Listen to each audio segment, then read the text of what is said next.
We've all heard the cliche, always study the classics. But why should we do that? Today I'm going to show you a game where Hans uses his knowledge of the classics to score a convincing win against the young British talent Shreyas Royal. In this position, Shreyas has just played the move g6 and is putting a question to the knight on f5. Should we move it away or should we give it up? And if so, how should we do that? But before I show you the move that Hans actually played, I want to draw your attention to a classic game of the 7th world champion Vasily Smyslov. In this position, Black has just played the move f6. And it seems like he's pretty solid on the king side. White has a lot of active pieces, but it doesn't seem like there's a real way to crash through. That's until Smyslov plays the move knight f5. The immediate threat is to crash through on h6. So there's not much choice. Black has to take the knight. And we take back with the g-pawn. So White sacrifices a piece, and there's no immediate win. So what does he actually have for this piece? Well, firstly, he has this open g-file, with which will slowly bring his pieces. Secondly, the black king will be perpetually weak, and it will be a constant worry for black throughout the rest of the game. Thirdly, it's not so easy for black to bring pieces to the defense. Here black plays the move knight c7, and we continue with rook g1. In the game, black played the move knight e8. Perhaps the move rook h8 was a better try. But as Smyslov points out, there's now a very nasty sacrifice. Bishop takes h6, a very nice move indeed. Black has to take on h6, and now we play the move rook g6. We are threatening to take on h6 with checkmate. So the only move for black is to play queen g7. But now, we take black's queen, and after queen g3 check, it turns out that not only is it a check, but the knight on c7 is also hanging. In the game after knight e8, Smyslov simply went rook g6, threatening to take on h6. Rook f7, and there's no hurry. White simply increases the pressure on the g-file, and is now threatening to play rook takes h6 with checkmate. So king g8 is forced, and after rook takes h6, well, there's a threat of checkmate again, so black has to play king f8. Now white plays rook h7, and we can see that the black pieces are all completely tied up. Black now plays king e7, and another accurate move, queen h5, increasing the pressure on the king side. Black tries to run with the move king d6, but he cannot hide. White plays bishop f4 check, stopping the black king from going to c7. Black blocks with his knight. Now Smyslov takes on e5, and black takes back with the f-pawn. And it seems like the black king is running away. But this is a mere illusion, as Smyslov now uncorks the tactical shot f6, which wins the game. After knight takes f6, Smyslov takes on e5 with check, followed by rook takes g7, and if black takes on g7, then the knight hangs. So black tried to run with his king, but now Smyslov finds another nice tactic and takes on d4 with a check. And if queen takes d4, then the rook will hang at the end of the line.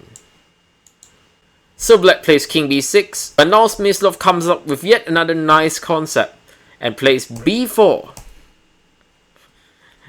The idea is, of course, queen takes d4 again loses the rook, and if c takes d4, well, that's just a simple mate in 2. So black plays rook c8, but now we simply take the rook and queen d6 check. The only move is to play rook c6, which we take, and here black comes up with his last trap and takes on e4. And the idea is that if we take the knight, then queen f3 check will lead to a perpetual. But Smyslov simply takes on c5, after which black resigned. For instance, if black tries to move king v5, then now we can simply give a check on d4, and after the king moves away, well, there are many ways to win, but we can simply take the knight. And that's the simplest way, as now the f3 square is controlled by our knight, so black doesn't have a single check. Going back to our Hans Niemann game, it should be very easy for you guys to guess the move that Hans played. And he played the move g4, of course. We are not going back to the knight. Shreyas doesn't take the knight immediately. He plays bishop d8. So he's trying to harass his knight on h4, but it simply goes back to g2. And the knight will soon reappear on the scene with great effect. Black takes on f5 and we simply take back. And again, we have a very similar type of compensation. We are again a piece for a pawn down, but the black king is once again weak in the long term. And as you'll see, Hans Niemann is preparing to bring his rooks to the g file. Queen e7, rook g1, bishop c7. Now Hans brings his queen into play. Queen h5, bishop e5. Black is desperately trying to bring his bishop back into the defense. Now Hans activates his knight, and after rook a7, knight f3, posing a question to the bishop and hinting at some ideas of knight g5 check, if black's not careful. So black drops his bishop back to g7, and now white plays bishop f4, clearing the way for the rook on c2. Now black played the move bishop f8, which loses by force. Now f6 is an attempt to bring more pieces into the defense. But as we see, this is very similar structure to the Smyslov game. And it's no surprise that white wins in a very similar way. White first doubles his rooks on the g file, hitting the bishop on g7. The move rook f8 is quite logical. Well, queen f8 is also possible, but bishop d6 and queen e8 is killing. White retains all his trumps, and to add to that, he's not even material down. So rook f8 is probably the critical try. And now, we see the move rook g6 once again. And after rook f7, we see another typical way to crash through. Bishop h6. I'm pretty sure we saw that in one of the other variations earlier. The idea is, of course, if knight takes h6, we are not taking rook takes h6, and queen g6 and mate. And if bishop takes h6, then well, we simply take on g8, and good luck stopping all our threats. Like queen g6, for instance.